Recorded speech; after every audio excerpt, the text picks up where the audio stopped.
Hello दोस्तों, हाय। कैसे आप लोग? आप सभी को फिर से एस के यादव सर की क्लास में स्वागत है। जैसा कि फिजिक्स की सिलसिला हम लोगों के बीच चल रही है और ये 10th क्लास की फिजिक्स अर्थात आलोक प्रकाशन का है। साथ ही साथ यहाँ पे भारती भवन और खान सर के भी मटेरियल आपके पास है। तो इन सभी की समराइजेशन से जो अपना शॉर्ट टॉपिक हर दिन 15 से 20 मिनट का चलता है, जिसमें आपको 10th क्लास के बच्चों के लिए, खासकर कंपटीशन के लिए तो अलग है, लेकिन ये 10th क्लास के बच्चों के लिए कुछ बेसिक बातें जिसकी निचोड़ आपको हर दिन अगर 10 से 15 मिनट हमारे वीडियो को देखते हैं तो आपको बहुत फायदा होगा। ठीक है, सबसे पहले हम लोग कल की क्लास में जो पढ़े थे उनका थोड़ा सा रिवीजन कर लेते। 2 मिनट थोड़ा टाइम आपका बर्बाद करेंगे कि प्रकाश क्या है। प्रकाश के बारे में हम लोग पढ़े थे कि प्रकाश एक प्रकार का ऊर्जा है। इन ऊर्जा के सहारे हम किसी वस्तु को देखते हैं। और प्रकाश एक प्रकार का कौन सी तरंग है? तो ये है आपका विद्युत चुंबकीय तरंग है। प्रकाश कैसी तरंग है? विद्युत चुंबकीय तरंग है। साथ ही साथ प्रकाश में अनुदैर्घ्य गति से ये अनुदैर्घ्य नहीं, ये अनुप्रस्थ गति से क्या करता है? गमन करता है। तो क्वेश्चन आएगा प्रकाश किस गति से गमन करते हैं? तो अनुप्रस्थ गति से। इन चीजों को याद रखिएगा। वहीं प्रकाश के हम लोग चाल को देखे थे कि प्रकाश का चाल कितना होता है। तो 3 × 10⁸ मीटर पर सेकेंड लिखे थे हम लोग। 3 × 10⁸ ये था आपका मीटर पर सेकंड। ये लाइट ऑफ स्पीड है, प्रकाश का चाल है। और सबसे ज्यादा प्रकाश की चाल कहाँ होती है? तो निर्वात में होती है, वैक्यूम में होती है। इन चीजों को याद रखिएगा। उसके बाद हम कल पढ़े थे प्रकाश के बाद के आत्मदीप्त वस्तु और अदीप्त वस्तु क्या है। आत्मदीप्त वस्तु का मतलब जो वस्तु खुद से प्रकाश उत्पन्न करे, जैसे कि हम सूर्य के बारे में देखे थे, तारा के बारे में देखे थे, दीपक के बारे में देखे थे। तो ये आत्मदीप्त वस्तु के अंतर्गत आता है। वहीं आदीप्त के बारे में पढ़े थे, जो किसी के दूसरे के प्रकाश में चमकता हो, जैसे कि चंद्रमा सूरज के प्रकाश के अकॉर्डिंग चमकते हैं, तो चंद्रमा आदीप्त के अंतर्गत आ जाएगा। हम सभी आदीप्त के अंतर्गत आ जाएंगे। ये आपका मार्कर भी किस में आ जाएगा? आदीप्त के अंतर्गत आ जाएगा। दुनिया की सारी वस्तुएं आदीप्त के अंतर्गत आ जाएगा। उसके बाद हम प्रकाश का माध्यम देखे थे। प्रकाश जिस जिस मीडियम से गमन करेगी वो प्रकाश का माध्यम होगा। हवा प्रकाश का माध्यम होगा, जल प्रकाश का माध्यम होगा, कांच प्रकाश का माध्यम होगा। और इन प्रकाश के माध्यम को हम लोग 3 पार्ट में बांट के अध्ययन किए थे। एक पार्ट था आपका अभिसारी और एक था आपका अपसारी। ठीक है ना? अभिसारी और एक था अपसारी और एक था आपका समांतर। जब प्रकाश सीधी पैरेलल लाइन में अगर गमन करे, समांतर रेखा में गमन करे, तो वो समांतर प्रकाश पुंज होगा। वहीं जब प्रकाश सब समूह एक जगह आकर के सिलेक्ट हो जाए, एक जगह आकर के जमा हो जाए, यानी अभिसरित होना जिसको हम कहते हैं, वो था आपका अभिसारी प्रकाश पुंज। और एक प्रकाश पुंज पढ़े थे अपसारी, जिसको हम फैलाने की बात बोल रहे थे कि एक जगह से प्रकाश स्रोत से जब प्रकाश विभिन्न दिशाओं में अपने किरण को छोड़ता है तो वो था आपका अपसारी प्रकाश। आज अपना मेन टॉपिक है प्रकाश का परावर्तन और एक ड्राइंग हम आपके बीच बना दिए हैं। क्वेश्चन आएगा कि प्रकाश के परावर्तन से आप क्या समझते हैं। 10th क्लास का VVI क्वेश्चन 2026 के लिए समझिए, क्योंकि इस बार के क्वेश्चन में ऐसा क्वेश्चन नहीं आया था। तो प्रकाश का परावर्तन क्या है और साथ ही साथ प्रकाश के परावर्तन के नियम को भी बताना है। तो प्रकाश का परावर्तन का मतलब हो गया कि जब कोई प्रकाश, जब कोई स्रोत का मतलब होता है जहां से कोई चीज निकले। ठीक है ना? जब किसी स्रोत से जब कोई प्रकाश निकलते हैं तो प्रकाश निकलने के बाद किसी तल से टकराते हैं, चाहे वो दर्पण की तल से टकराइए या चांदी की तल से टकराइए। ये क्वेश्चन आता भी है कि सबसे अच्छा परावर्तक पदार्थ कौन है, और ये VVI बात है। इन चीजों को थोड़ा ध्यान में रखना कि सबसे ज्यादा अच्छा परावर्तक पदार्थ कौन है। आपको ऑप्शन में मिरर दे देगा, ऑप्शन में चांदी दे देगा, तो बच्चा का दिमाग ज्यादातर ना मिरर की ओर जाएगा और वो गलत आंसर है। सबसे अच्छा परावर्तक पदार्थ आपको सिल्वर है अर्थात चांदी है। इन चीजों को थोड़ा ध्यान रखना। खैर, आपको हम परावर्तन का बात बता रहा हूं। प्रकाश का परावर्तन क्या है कि जब किसी प्रकाश स्रोत से कोई किरण किसी तल पर आती है, यानी हम इसको कह सकते हैं कौन माध्यम, यानी एक होता है सघन माध्यम, एक होता है विरल माध्यम। तो जब कोई प्रकाश के स्रोत से कोई किरण आती है, या तो किरण उस तल को पार कर जाएगी, आर पार कर सकता है, या तो उसी अपने पथ से वापस हो सकता है, या क्या होगा? विचलित हो जाएगा। ये 3 ही घटना न होगा। लेकिन जब कोई प्रकाश की किरण किसी तल पर टकराती है, टकराने के बाद जब वापस हो जाती है, ये प्रकाश का परावर्तन हो जाएगा। देखिए, वही डिफिनेशन दिया गया है प्रकाश के परावर्तन का। जब प्रकाश की किरण किसी समांगी माध्यम से चल करके किसी वस्तु पर पड़ती है और वे किरण वापस अगर लौट जाते तो वो प्रकाश का क्या है? परावर्तन है। याद रहेगा प्रकाश का परावर्तन, लिख सकते हैं आप डिफिनेशन। ठीक है ना? उसके बाद आपसे पूछा जाएगा कि आपतित किरण क्या है। तो प्रकाश स्रोत से आने वाले किरण को हम लोग आपतित किरण कहेंगे। डेफिनेशन लिखते चलिएगा, हम बोर्ड पे लिखते चलेंगे तो फिर टाइम लॉस हो जाएगा और वीडियो शॉर्ट करना है अपना।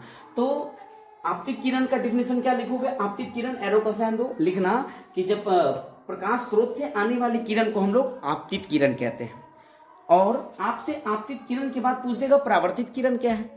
तो जब किसी तल से टकराने के बाद प्रकाश विचलित हो जाती है, अर्थात अपने ही पथ पर वो वापस हो जाती है, तो ये हो जाएगा प्रकाश का आपका परावर्तित किरण। ये परावर्तित किरण देखो ना, आने वाली किरण हो गया आपतित और जाने वाली किरण हो गया आपका परावर्तित किरण, ठीक है। वहीं जिस बिंदु पर टकराता उसको हम दर्पण कहते हैं, अर्थात ये तल हो गया।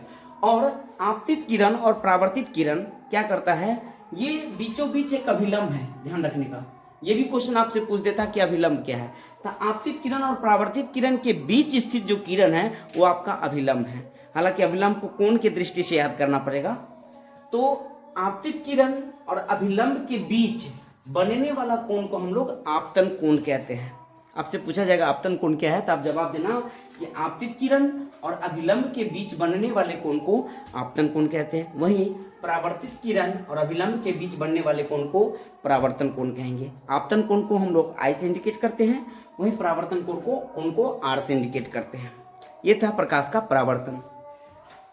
हम लोग प्रकाश के परावर्तन के नियम को देखेंगे। ये भी आए हैं आपको ये टॉपिक, इन चीज को ध्यान रखना। आपसे प्रकाश का परावर्तन पूछे ना पूछे, लेकिन नियम जरूर पूछ देगा और इसको लिख देंगे हम। प्रकाश के परावर्तन का नियम निम्नलिखित है, ऐसे लिखना। पहला नियम है कि आपतन कोण जो है परावर्तन कोण के बराबर होता है, ऐसे लिखने का। आपतन कोण जो है वो परावर्तन कोण के बराबर होता है।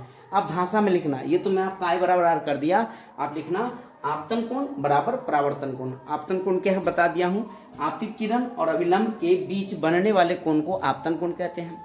परावर्तित किरण और अभिलंब के बीच बनने वाले कोण को परावर्तन कोण कहते हैं। प्रकाश के परावर्तन के नियम में पहला नियम ये भी आएगा कि आपतन कोण बराबर किसका होता है, परावर्तन कोण के बराबर होता है। वही दूसरा पॉइंट हम लोग को याद रखना है कि आपतित किरण है ना, ये आने वाली किरण, परावर्तित किरण और आपतन बिंदु पर डाला गया अभिलंब सब का सब एक ही तल में होता है। दूसरा पॉइंट लिखेंगे आपतित किरण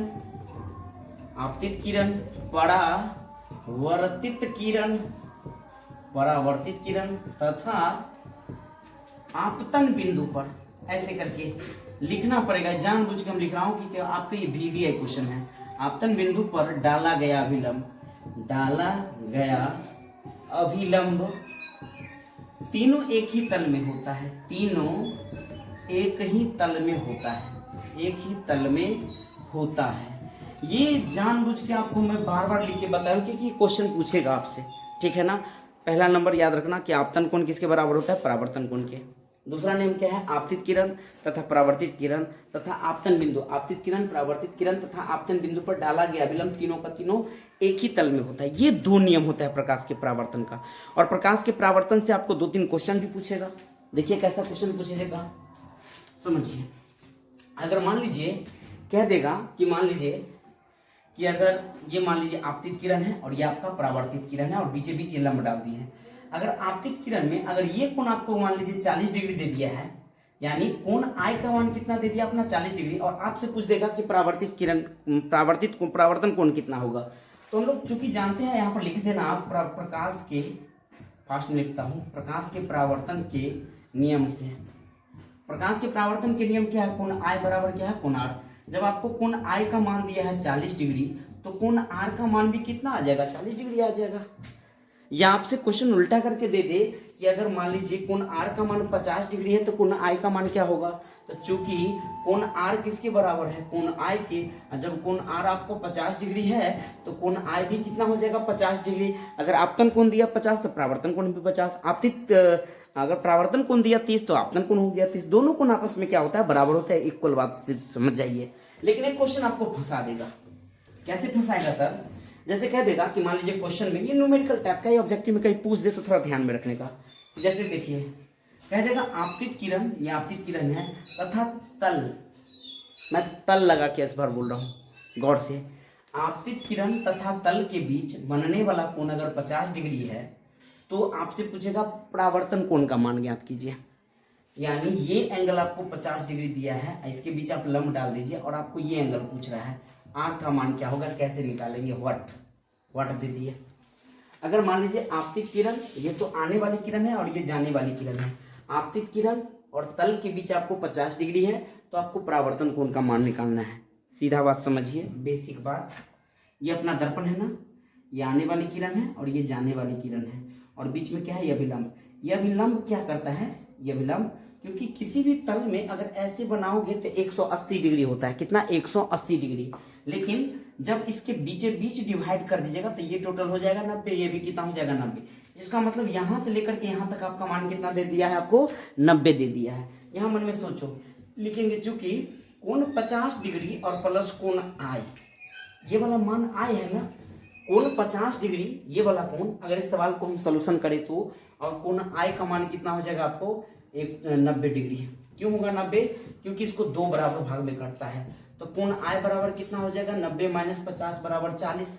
जब आपको कोण आई 40 डिग्री निकल गया तो कोण आर भी 40 डिग्री, क्योंकि प्रकाश के परावर्तन का नियम है कि कोण आई बराबर कितना होता है, कोण आर, यहाँ पर लिख देना, इसलिए कोण आर बराबर कितना है आपका, 40 के 40 डिग्री है। तो दो अंदाज में आपको क्वेश्चन दे देगा, ड्राइंग पार के देगा, थोड़ा ध्यान रखना, ठीक है।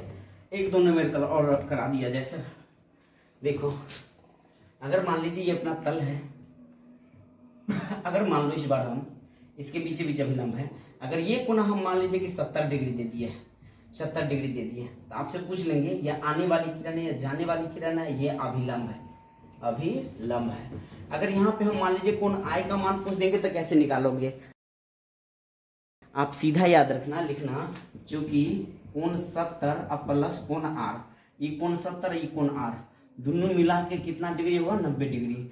तो कोण आर बराबर कितना हो जाएगा, 90 माइनस 70 अर्थात कितना आ जाएगा आपका, 20 डिग्री। जब कोण आर बराबर आपको 20 डिग्री आया है तो कोण आई बराबर भी कितना हो जाएगा आपका, 20 डिग्री। ये भी वैल्यू आपका कितना निकल जाएगा, 20 डिग्री हो जाएगा प्रकाश के परावर्तन के नियम से। तो ये था आपका प्रकाश के परावर्तन, ठीक है। अब हम पढ़ेंगे प्रतिबिंब क्या है, ठीक है। तो अपना हेडिंग डालेंगे प्रतिबिंब। आप लोग जानते हैं बिंब का मतलब होता है ऑब्जेक्ट अर्थात वस्तु, और वस्तु के द्वारा जो प्रतिबिंब बनेगा अर्थात फोटो नेगेटिव, है ना, इसके बारे में आपको पूछता है। ये 10वीं क्लास का बड़ा वीवीआई क्वेश्चन कहा जाए कि प्रतिबिंब क्या है। प्रतिबिंब का डिफिनेशन होता है किसी बिंदु वस्तु से आने वाली प्रकाश की किरण। अब बिंदु वस्तु प्रकाश की किरण का मतलब सूर्य से प्रकाश आ सकता है, बल्ब से प्रकाश आ सकता है, दीपक से प्रकाश आ सकता है। तो किसी बिंदु वस्तु से आ रही प्रकाश की किरण, मान लीजिए ये है आपका प्रकाश, सूर्य भगवान बना लीजिए, यहाँ से किसी बिंदु वस्तु से आ रही प्रकाश की किरणें परावर्तन या अपवर्तन, देखिए या तो अपवर्तन होगा या परावर्तन होगा, नहीं होगा। किसी बिंदु वस्तु से आ रही प्रकाश की किरणें परावर्तन या अपवर्तन के बाद जिस बिंदु पर संसृप्त आपको बताए थे कल की क्लास में, संसृप्त का मतलब होता है अभिसरित, और अभिसरित का मतलब होता है एक जगह जमा होना। तो किसी बिंदु वस्तु से आ रही प्रकाश की किरणें परावर्तन या अपवर्तन के बाद, परावर्तन समझा दिया अभी, जो रिफ्लेक्ट हो जाए, और अपवर्तन आने वाली किरण। तो किसी बिंदु वस्तु से आ रही प्रकाश की किरणें परावर्तन या अपवर्तन के बाद जिस बिंदु पर संसृप्त का मतलब जमा होना, या कभी कभी क्या होता है बिखर जाना, तो जिस बिंदु पर संसृप्त होती हुई प्रतीत होती है या असंतृप्त होती हुई प्रतीत होती है, उस बिंदु के को हम लोग क्या कहेंगे, प्रतिबिंब कहेंगे। फिर से, किसी बिंदु वस्तु से आ रही, ऐसे लिखिएगा, प्रकाश की किरणें परावर्तन या अपवर्तन के बाद जिस बिंदु पर संसृप्त या असंसृप्त, फिर से संसृप्त या अपसंसृप्त भी कहिए, संसृप्त या अपसंसृप्त होती हुई प्रतीत होती है, उसे उस बिंदु को हम लोग प्रतिबिंब कहते हैं। और ऐसी डिफिनेशन आपको आलोक में दिया हुआ है, गौर से देखिएगा। तो किसी बिंदु वस्तु से आ रही प्रकाश की किरणें परावर्तन या अपवर्तन के बाद जिस बिंदु पर संसृप्त, देखो ऐसे लिखना, संसृप्त या अपसंसृप्त होती हुई प्रतीत होती है, उस बिंदु को प्रकाश का क्या कहते हैं, हम लोग प्रतिबिंब कहते हैं, ठीक है। ये था प्रतिबिंब का डिफिनेशन। प्रतिबिंब कितने प्रकार के होते हैं, तो प्रतिबिंब दो प्रकार के होते हैं। एक प्रतिबिंब होता है आपको वास्तविक प्रतिबिंब, और एक होता है आपको काल्पनिक प्रतिबिंब। ध्यान रखना, ये वास्तविक और काल्पनिक दोनों प्रतिबिंब के बारे में समझ लीजिए। वास्तविक प्रतिबिंब जो होता है किसी बिंदु, वही सेम जैसे डिफिनेशन हम लोग प्रतिबिंब का पढ़े ना, किसी बिंदु वस्तु से आ रही प्रकाश की किरणें परावर्तन या अपवर्तन के बाद जिस बिंदु पर संतृप्त या असंतृप्त, संतृप्त माने जमा होना, असंतृप्त माने फैलना, जिस बिंदु पर संतृप्त या असंतृप्त होती हुई प्रतीत होती है उस बिंदु को हम लोग प्रतिबिंब कहते हैं। तो इस वाले में क्या देना है, संतृप्त, केवल आपको संतृप्त जोड़ना है, संतृप्त जोड़ना है, और इसमें जोड़ना है आपको अपसंतृप्त, अपसंतृप्त जोड़ दीजिए, आपका डिफिनेशन तैयार हो जाएगा। कहेगा कि वास्तविक प्रतिबिंब क्या है, तो वास्तविक प्रतिबिंब का डिफिनेशन होगा किसी बिंदु वस्तु से आ रही प्रकाश की किरणें परावर्तन या अपवर्तन के बाद जिस बिंदु पर संतृप्त होती हुई, केवल संतृप्त बोलना है वास्तविक वाला में, संतृप्त होती हुई प्रतीत होती है, वो क्या होगा, आपका वास्तविक प्रतिबिंब हो जाएगा। और काल्पनिक प्रतिबिंब में क्या बोलोगे, हालांकि काल्पनिक को ही हम लोग क्या बोलते हैं, आभासी के नाम से जानते हैं। तो काल्पनिक प्रतिबिंब को क्या बोलेंगे, वही डायलॉग देना है, किसी बिंदु वस्तु माने सूरज हो गया, किसी बिंदु वस्तु से आ रही प्रकाश की किरणें परावर्तन या अपवर्तन के बाद जिस बिंदु पर अपसंतृप्त, अपसंतृप्त का मतलब होता है बिखर जाना, अपसंतृप्त होती हुई प्रतीत होती है, उसे हम क्या कहेंगे, आपको काल्पनिक प्रतिबिंब कहेंगे।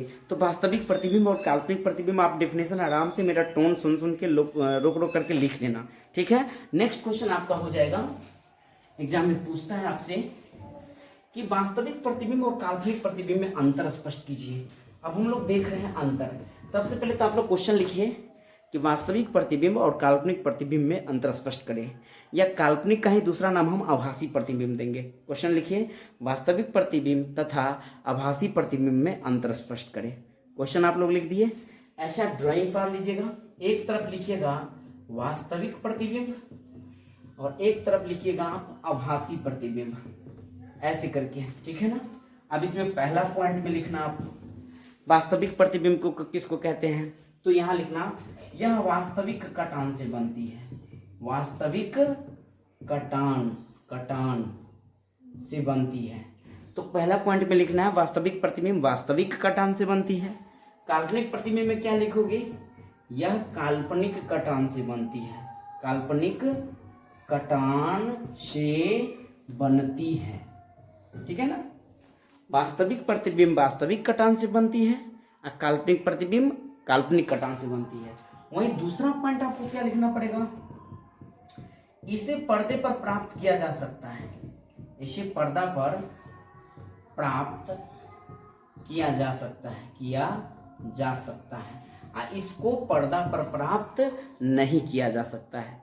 दो पॉइंट हो गया। तीसरा पॉइंट क्या हो जाएगा, तीसरा हो जाएगा कि वास्तविक प्रतिबिंब क्या होता है, हमेशा वास्तविक प्रतिबिंब उल्टा बनता है, और ये हमेशा कैसा बनता है, आपको सीधा बनता है। तीसरा पॉइंट करके लिखिए, यह हमेशा उल्टा बनता है और यह हमेशा आपको सीधा बन जाएगा, ध्यान रखना। वास्तविक प्रतिबिंब हमेशा उल्टा बनता है और आभासी प्रतिबिंब हमेशा सीधा बनता है। पहला पॉइंट क्या था, वास्तविक प्रतिबिंब वास्तविक कटान से बनती है, काल्पनिक प्रतिबिंब काल्पनिक कटान से बनती है। वास्तविक प्रतिबिंब को पर्दे पर उतारा जा सकता है और काल्पनिक प्रतिबिंब को पर्दे पर नहीं उतारा जा सकता है। वास्तविक प्रतिबिंब हमेशा उल्टा बनता है और काल्पनिक प्रतिबिंब हमेशा सीधा बनता है। और एक और पॉइंट याद रखिएगा, वास्तविक प्रतिबिंब हमेशा दर्पण के ये सामने बनता है, दर्पण के कहाँ बनता है, सामने, और ये जो है ये दर्पण के क्या बनता है, आपको पीछे बनता है, दर्पण के कहाँ बनता है, पीछे। तो याद रखना, वास्तविक प्रतिबिंब दर्पण के सामने बनता है, वहीं काल्पनिक प्रतिबिंब दर्पण के पीछे बनता है। तो हमने अभी प्रतिबिंब के बारे में देखा, एक बार फिर से दोहरा दिया जाए सर। किसी बिंदु वस्तु से आ रही प्रकाश की किरणें परावर्तन या अपवर्तन के बाद जिस बिंदु पर संतृप्त और असंतृप्त, दोनों बात बोल देना है, होती हुई प्रतीत होती है, वो हो गया प्रतिबिंब। फिर हम लोग वास्तविक प्रतिबिंब में क्या देखे हैं, किसी बिंदु वस्तु से आ रही प्रकाश की किरणें परावर्तन या अपवर्तन के बाद केवल संतृप्त होती हुई प्रतीत होती है, हो जाएगा आपको वास्तविक। काल्पनिक में क्या था, केवल असंतृप्त होती हुई प्रतीत होगी, हो जाएगा आपका आभासी या काल्पनिक। दोनों में अंतर भी देख लिए, वास्तविक प्रतिबिंब वास्तविक कटान से, काल्पनिक प्रतिबिंब काल्पनिक कटान से। वास्तविक प्रतिबिंब को पर्दे पर प्राप्त कर सकते हैं, काल्पनिक प्रतिबिंब को पर्दे पर प्राप्त नहीं कर सकते हैं। वास्तविक प्रतिबिंब हमेशा उल्टा और काल्पनिक प्रतिबिंब हमेशा सीधा। वास्तविक प्रतिबिंब दर्पण के सामने और काल्पनिक प्रतिबिंब दर्पण के पीछे। ऐसे करके मेरा आवाज को बार बार सुनेगा ना तो आपको याद हो जाएगा। ठीक है, अब अगला टॉपिक जो अपना पढ़ेंगे वो हो जाएगा आपको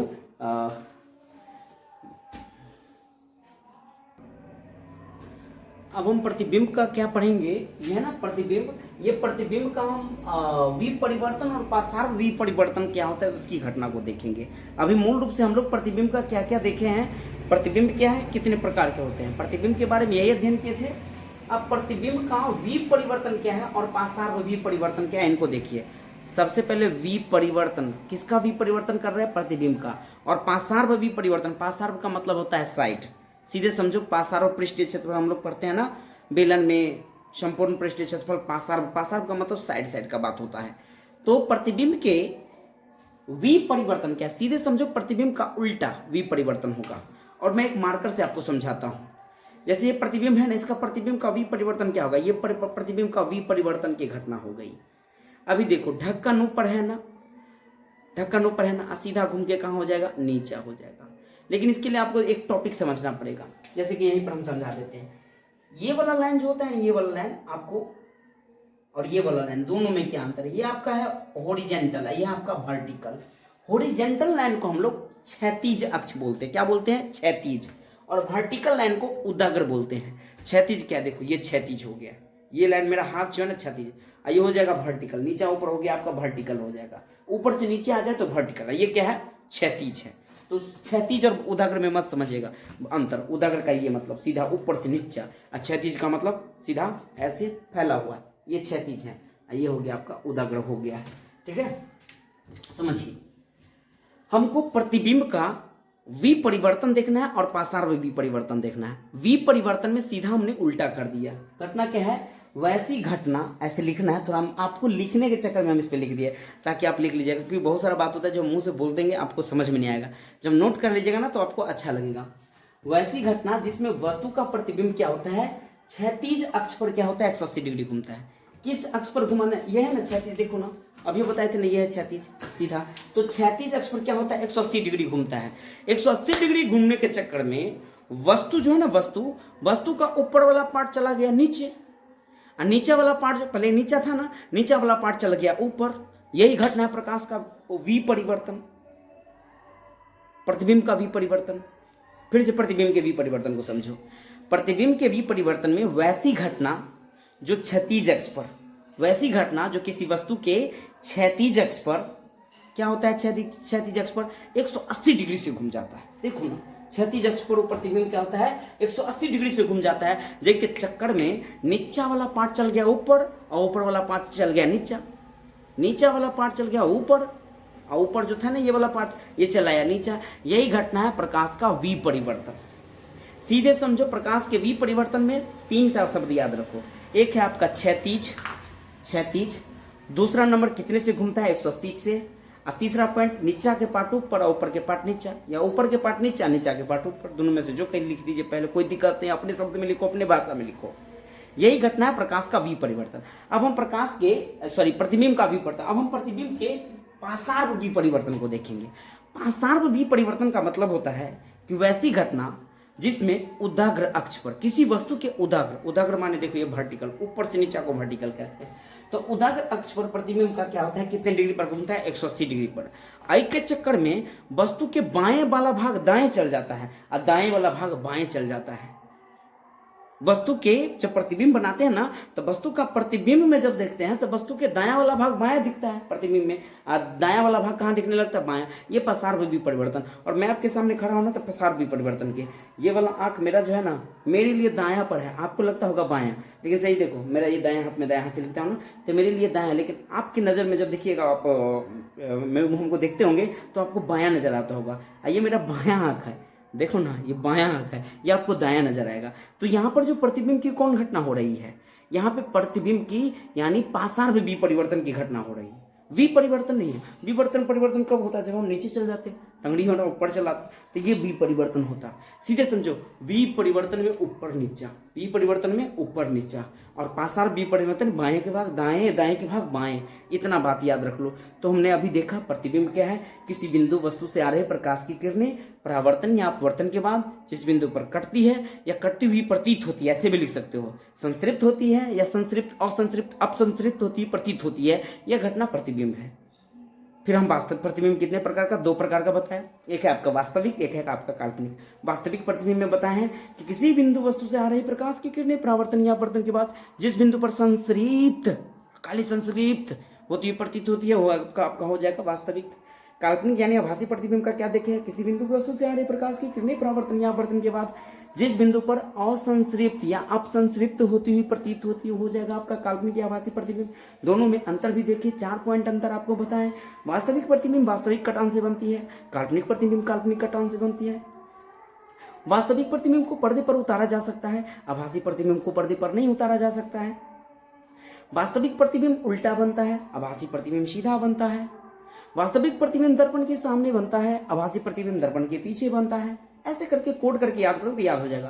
फिर प्रतिबिंब की हम 2 घटना देखे, एक था वी परिवर्तन की घटना और एक है पासार्व वी परिवर्तन की घटना। वी परिवर्तन में क्या था, वी परिवर्तन में था एनानी वाला लाइन के क्षैतिज कहते हैं। तो क्षैतिज वाला रेखा में जब कोई वस्तु 180 डिग्री से घूमती है तो उस वस्तु का क्या होता है, ऊपर वाला भाग नीचे दिखता है प्रतिबिंब में और नीचे वाला भाग ऊपर दिखता है। और वही जैसे देखो ना, यहाँ है ना पी, इस पी को देखो पासार वी परिवर्तन यहाँ होगा। यहाँ पे है ऊपर वाला पार्ट है, यहाँ की यहाँ आके नीचे दिख गया, और नीचे वाला जो पार्ट था ये पार्ट आके आपको ऊपर दिख रहा है। ये आपका प्रतिबिंब का वी परिवर्तन था। वहीं पासार वी परिवर्तन में क्या था, जब कोई उदाग्र, ऊपर से नीचे वाली लाइन को हम वर्टिकल लाइन कहते हैं, उदाग्र, उदाग्र पर कोई वस्तु 180 डिग्री से जब घूमती है ना, 180 डिग्री से यहाँ घुमाए हैं, 180 डिग्री से घूमती है तो बाएं वाला पार्ट दाएं, दाएं वाला पार्ट बाएं। जैसे देखो ये इधर है दाएं तरफ पी का मोहरा है और इधर आकर के आपको बाएं तरफ दिख रहा है। तो ये पासार किसकी घटना है, पासार वी परिवर्तन की। और 2-4 उदाहरण देते हैं, खाली इसको नोट कर लो आप। चलो आपसे हम पूछते हैं कौन सी घटना पासार वी परिवर्तन का है, कौन सा पासार ये आप कौन सा परिवर्तन का घटना है। 2 पार्ट पढ़े हैं, एक पढ़े हम लोग वी परिवर्तन, एक पढ़े पासार वी परिवर्तन। तो वी परिवर्तन में क्या था, जैसे ये किसकी घटना है, वी परिवर्तन की, ऊपर का पार्ट नीचे और नीचे का पार्ट ऊपर। जैसे देखो ये किसकी घटना है, पासार वी परिवर्तन। जैसे दाएं वाला भाग बाएं और बाएं वाला भाग कहाँ चला गया, दाएं। सिंपल यही बात देखना है, दोनों में 180 डिग्री से घुमाना है।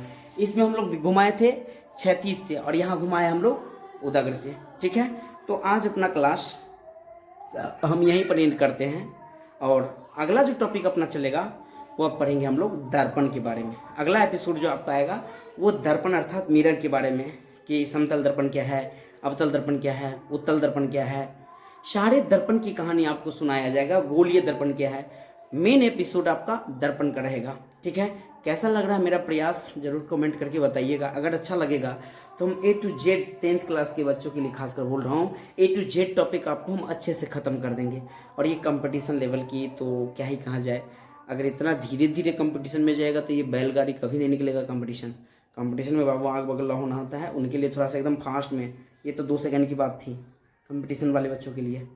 लेकिन 9th 10th में अगर आप है तो आपको क्या करना है कि आपको अच्छा से समझते चलना है, ताकि उस टाइम पे आप लोग सीधे सूंघोगे पार कर देगो। ठीक है, चलिए लेते हम विदा।